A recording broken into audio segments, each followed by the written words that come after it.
Τέμιση που ήσουν εδώ μπροστά στο συμβάν, τι ακριβώς έγινε να του καταγράψω. Τι να σας πω κύριε Όργανο, αυτός εδώ ο άνθρωπος έρχεται με το αμάξι του σαν το δαιμονισμένο, έτρεχε με 150 χιλιόμετρα, 160, 150 τουλάχιστον δηλαδή, αν το γράψετε αυτό. Εκεί από τη στροφή χτυπάει στο δέντρο, χάνει τον έλεγχο του αυτοκινήτου. Για 3 στροφές έφερε το αυτοκίνητο επάνω στον αέρα, σκάει εδώ, πετάγεται αυτός από τον παρμπρέις και πέφτει εκεί που τον βλέπετε βέβαια. Ζει ο άνθρωπος, αλλά αναστατωθήκαμε εδώ στο χωριό, δεν ξέραμε τι να κάνουμε, καταλάβετε. Γι' αυτό είμαι εγώ εδώ ρε. Μάλιστα. Πάνε τα κουθί. Σας αφήνω εγώ να αναστατωθείτε, τραβήξτε το.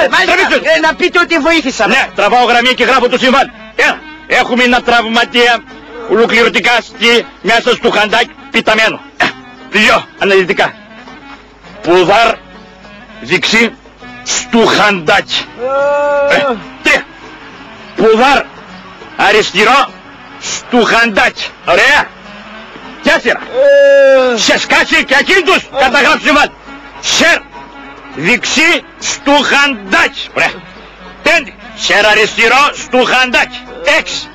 Κεφάλι στην... Ωραία, αυτή καντιμιάρη να με κυνηγά αυτή. 6. Κεφάλι στην άφσαλτρόντ. Στην αλφράστρο. Κεφάλι στην άφστρα. Κεφάλι στο χαντάκι. Αμάν!